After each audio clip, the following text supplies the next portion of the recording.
অসংখ্য ধন্যবাদ আমার এই ভিডিওটিতে আসার জন্য। প্রিয় শিক্ষার্থীবৃন্দ, আশা করছি তোমরা সবাই ভালো আছো। মাহবুবস ইজি ইংলিশ চ্যানেলের সাথে আছো। প্রিয় শিক্ষার্থীবৃন্দ, আমরা আজকে আরো একটা ইংরেজি লেসন শিখতে চলেছি, আর তা হচ্ছে পাস্ট পারফেক্ট টেন্স। তোমরা ইতোমধ্যে অন্যান্য টেন্স গুলো দেখেছো, আর আজকে দেখতে চলেছো past perfect tense. My dear students, আজকে আমরা শিখবো পাস্ট পারফেক্ট টেন্স কোথায় কিভাবে ব্যবহার করতে হয়। প্রিয় শিক্ষার্থীবৃন্দ, অন্যান্য টেন্সের মতো পাস্ট পারফেক্ট টেন্সটা খুবই ইম্পর্টেন্ট, কাজে এই ক্লাসটা পুরোটা মনোযোগ দিয়ে শেষ পর্যন্ত দেখতে থাকো।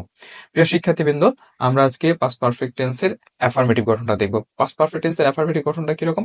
প্রথমে সাবজেক্ট বসবে, তারপরে কি বসবে? হ্যাড, তারপরে ভার্বের ৩ নম্বর ফর্ম বা পাস্ট পার্টিসিপল ফর্ম, যেটাকে আমরা V3 ও বলি। মাই ডিয়ার স্টুডেন্টস, এরপরে প্রয়োজনীয় অবজেক্ট বা এক্সটেনশন বসবে।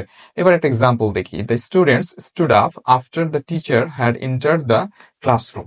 আসলে পাস্ট পারফেক্ট টেন্সের বেসিক গঠনটা কিন্তু সাবজেক্টের পরে হ্যাড, তারপরে ভার্বের পাস্ট পার্টিসিপল ফর্ম, এরপরে এক্সটেনশন বসে। কিন্তু পাস্ট পারফেক্ট টেন্সটা ব্যবহার করা হয় অতীতে কখনো দুইটা কাজ কাছাকাছি সময়ের মধ্যে সংঘটিত হয়েছিল।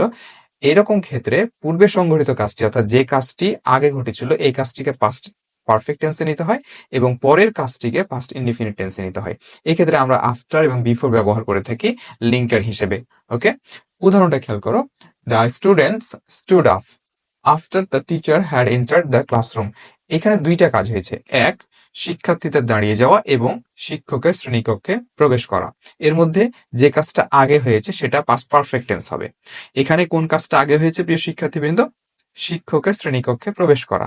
এই কারণে শিক্ষকের শ্রেণীকক্ষে প্রবেশের ক্ষেত্রে আমরা পাস্ট পারফেক্ট টেন্স ইউজ করেছি, এবং অন্য যে কাজটা পরে ঘটেছে সেই কাজটা পাস্ট ইনডিফিনিট টেন্সে নিয়েছি। কাজেই পুরো সেন্টেন্সটা যা দাঁড়িয়েছে সেটা হলো the students stood up after the teacher had entered the classroom. Okay, এটাকে যদি আমরা বাংলা করি তাহলে কি পাই? শিক্ষক শ্রেণীকক্ষে প্রবেশের পর শিক্ষার্থীরা দাঁড়িয়ে গেল। এখানে পর, অর্থাৎ শিক্ষার্থীরা দাঁড়িয়ে গেল শিক্ষক শ্রেণীকক্ষে প্রবেশের পর। প্রিয় শিক্ষার্থীবৃন্দ, আমরা আরো একটা ঘটনা দেখি। সেটা হলো the patient had died before the doctor came. এখানে দুটো কাজ হয়েছে। এক, ডাক্তারের আসা এবং রোগীর মারা যাওয়া। এর মধ্যে কোন কাজটা আগে হয়েছে? এর মধ্যে রোগীর মারা যাওয়ার কাজটা আগে হয়েছে এবং ডাক্তারের আসাটা পরে হয়েছে।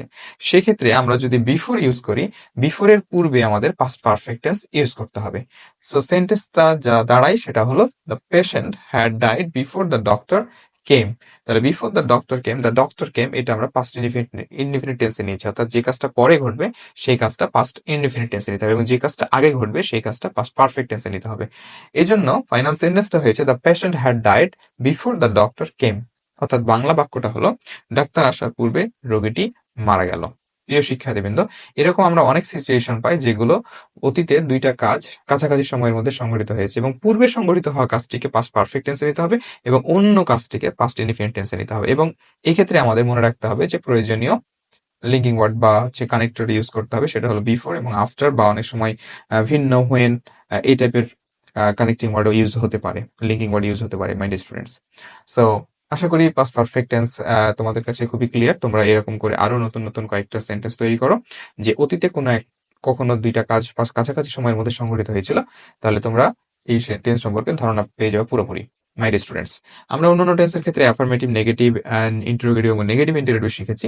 এখানে আমরা শুধুমাত্র অ্যাফার্মেটিভ প্যাটার্নটা শিখলাম। আমাদের যদি প্রয়োজন হয় সেক্ষেত্রে আমরা অ্যাফার্মেটিভটাকে নেগেটিভ করার সময় আমাদের যে অক্সিলারি ভার্ব আছে হ্যাড, এটাকে আমরা অ্যাপ্লাই করতে পারি, অর্থাৎ হ্যাডটাকে নট করে দিতে পারি যদি নেগেটিভ করার প্রয়োজন হয়। তবে এই টেন্সে তেমন একটা নেগেটিভ করার প্রয়োজন হয় না, এই জন্য আমি নেগেটিভ বা ইন্টারোগেটিভ এগুলো দেওয়ার প্রয়োজন মনে করিনি।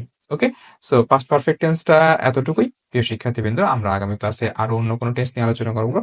এতক্ষণ পর্যন্ত ভিডিওটি ধৈর্য সহকারে দেখার জন্য তোমাদের সকলকে আবার ধন্যবাদ জানাচ্ছি। কৃতজ্ঞতা জানিয়ে আজকের ক্লাস শেষ করছি।